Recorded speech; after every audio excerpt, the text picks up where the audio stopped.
نیکی جو اللہ رب العالمین نے ہمارے اوپر فرض کی، عبادتیں جو فرض کی ہیں اللہ رب العالمین نے، اس کا مقصد یہ ہے تاکہ آدمی عبادت کر کے اللہ تعالیٰ کو خوش کرے اور آخرت کا ثواب حاصل کرے۔ اگر آدمی کوئی عبادت کرتا ہے، نیکی کرتا ہے، اس کے دل میں یہ آ جاتا ہے کہ مجھے اس کے ذریعے دنیا چاہیے، دنیاوی مفاد حاصل کرنے کا مقصد اس کے دل میں آ جاتا ہے، مال و دولت کی طلب اس کے دل میں آ جاتی ہے، عہدہ و منصب کا طلب اس کے دل میں آ جاتا ہے، اسی طریقے سے وہ صحت و تندرستی کا طلبگار ہو جاتا ہے عبادت کے ذریعے، تو گویا کہ اس کے اندر شرک اصغر آیا جاتا ہے۔ اگر کوئی آدمی عبادت کرتا ہے اور اس کے ذریعے وہ آخرت کا ہی ثواب طلب کرتا ہے، اللہ رب العالمین سے آخرت ہی چاہتا ہے، لیکن اس کے دل میں دنیا بھی آتا ہے، تو اس میں کوئی حرج نہیں، لیکن صرف اور صرف دنیا کا طلبگار ہے، اگر اس کو دنیا ملتی ہے تو خوش ہوتا ہے، اگر دنیا نہیں ملتی ہے تو ناراض ہو جاتا ہے، تو ایسا آدمی شرک اصغر میں مبتلا ہو جاتا ہے۔ اللہ تبارک و تعالیٰ نے قرآن مجید کے اندر ارشاد فرمایا سورہ ہود آیت نمبر 15 کے اندر، من کان یرید الحیات الدنیا وزینتها نوفی الیہم اعمالهم فیها وهم فیها لا یبخسون، کہ جو لوگ دنیاوی زندگی اور اس کی زینت کے طلبگار ہیں، جو دنیاوی زندگی اور اس کی زینت کو چاہتے ہیں،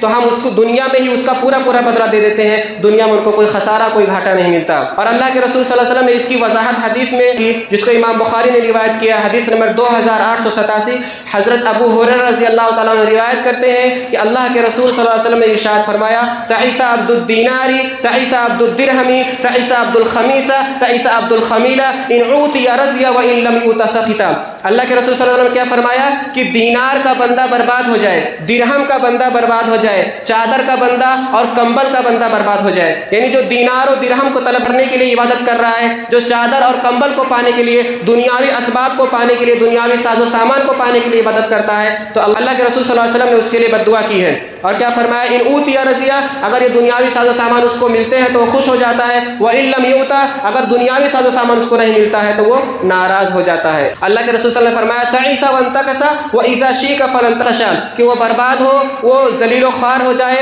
اگر اس کے پیر میں کانٹا چبھے تو وہ کانٹا بھی نہ نکال پائے۔ یہ اللہ کے رسول صلی اللہ علیہ وسلم کی طرف سے بد دعا ہے اس کے لیے۔ اس کے بنسبت جو آخرت کے ثواب کے لیے عمل کرتا ہے، اسی حدیث میں اللہ کے رسول صلی اللہ علیہ وسلم نے اس کی خوشخبری سنائی، آپ نے فرمایا، طوبی لعبد آخذ بعنان فرسه فی سبیل اللہ اشعث راسه مغبرۃ قدماه ان كان في الحراسة كان في الحراسة وان كان في الساقة كان في الساقة ان استأذن لم يؤذن له وان شفع لم يشفع۔ اللہ کے رسول صلی اللہ علیہ وسلم نے کیا فرمایا، اس بندے کے لیے خوشخبری ہے جو اپنے گھوڑے کے لگام کو پکڑ کر اللہ تعالیٰ کی راہ میں جہاد کرنے کے لیے نکل کھڑا ہوتا ہے، اس کا سر پراگندہ ہے، اس کے قدم جو ہے وہ گرد آلود ہے، ان كان في الحراسة كان في الحراسة، اگر لوگ اس کو پہرے داری میں لگا دیتے ہیں تو وہ پہرے داری کرنے لگ جاتا ہے، وان كان في الساقة كان في الساقة، اگر اس کو لشکر کے پیچھے لگا دیتے ہیں تو وہ لشکر کے پیچھے چلا جاتا ہے، یعنی وہ عہدہ و منصب طلب نہیں کرتا، وہ نہیں کہتا کہ پہرے داری چھوٹا کام ہے میں یہ نہیں کروں گا، مجھے لشکر کے آگے رکھو، مجھے صف کے آگے رکھو، مجھے داہنے طرف رکھو، مجھے بائیں طرف رکھو، اس کا مقصد صرف ثواب کمانا ہوتا ہے، تو جہاد میں جب نکلتا ہے